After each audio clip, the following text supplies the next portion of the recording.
അങ്ങനെ ഞാനും ലിജോപ്പനും താഴെ നേരെ ഷോപ്പിലേക്ക് കുറച്ച് ഫിഷ് നോക്കാൻ പോയതാണേ.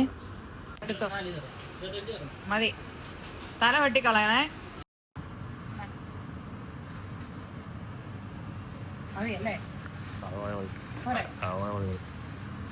അപ്പോൾ വിചാരിച്ചു എന്നാൽ കുറച്ച് വെജിറ്റബിൾസും കൂടെ എടുക്കാം. ഇതൊക്കെ നമ്മൾ ജസ്റ്റിയോട് പറഞ്ഞാൽ ജസ്റ്റിക്ക് ഇതൊന്നും ഇഷ്ടമില്ല. താഴെ പോയി കടയിൽ പോയി സാധനം വാങ്ങിക്കുന്നൊന്നും. ജസ്റ്റ് ഓൺലൈൻകാരനാണ്, ഓൺലൈനിൽ ഓർഡർ ചെയ്യും. നമ്മൾ ഈ ഓൺലൈനിൽ ഓർഡർ ചെയ്യുമ്പോൾ നമുക്ക് ഇഷ്ടപ്പെട്ടതൊന്നും കിട്ടത്തില്ല. നമുക്ക് ഇഷ്ടമുള്ളത് നമ്മളിങ്ങനെ തപ്പിയെടുത്ത് തിരഞ്ഞു പിടിച്ച് വാങ്ങുന്ന ആ ഒരു സുഖം ഈ ഓൺലൈൻ വരുമ്പോൾ ഇല്ലല്ലേ. നമുക്ക് തൊട്ട് താഴെ കടകളപ്പോൾ പിന്നെ എന്തിനാ ഈ കഷ്ടപ്പാട്. പക്ഷെ നമ്മൾ നേരിട്ട് പോകുമ്പോൾ വേറൊരു പ്രശ്നമുണ്ട്, നമുക്ക് ആവശ്യമില്ലാത്തതൊക്കെ നമ്മൾ എടുക്കും. ഓൺലൈനിൽ ആ ഒരു സാധനം മാത്രമേ വരുള്ളൂ. നേരിട്ട് പോവുകയാണെങ്കിൽ അത് വാങ്ങിച്ചു, ഇത് വാങ്ങിച്ചു, മറ്റേത് വാങ്ങിച്ചു, അങ്ങനെ പല പറഞ്ഞ ഈ പോക്കിൽ ഞാൻ വിചാരിച്ചേ പണ്ട് ഞങ്ങൾ ചെറുതായിരുന്നപ്പോൾ എന്നെ ലിജോയും കൂടെ മമ്മി കവലയിൽ സാധനം വാങ്ങിക്കാൻ വിടുമായിരുന്നേ. അങ്ങനെ സാധനം വാങ്ങിക്കാൻ ഞാൻ ലിജോപ്പനും കടയിൽ പോകുന്ന കാര്യമൊക്കെ ഓർത്തു കേട്ടോ.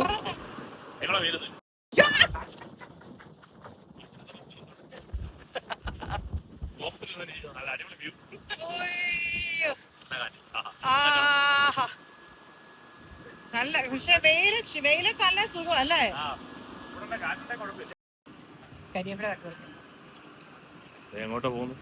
ഇതെന്താ സംഭവം എന്ന് മനസ്സിലായോ?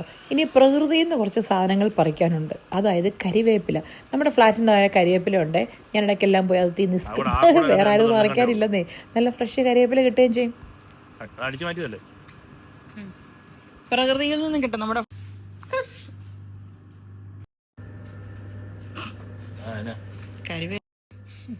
മണമില്ലേ? ഇപ്പൊ നമ്മള് വാങ്ങിക്കാൻ പോകേണ്ട എന്നൊക്കെ കിട്ടി. മിച്ചർ വാങ്ങിച്ചു, കോക്ക് വാങ്ങിച്ചു, നോക്കി വാങ്ങിച്ചു, പലതും വാങ്ങിച്ചു. കരിവേപ്പില ഫ്രീയും കിട്ടും.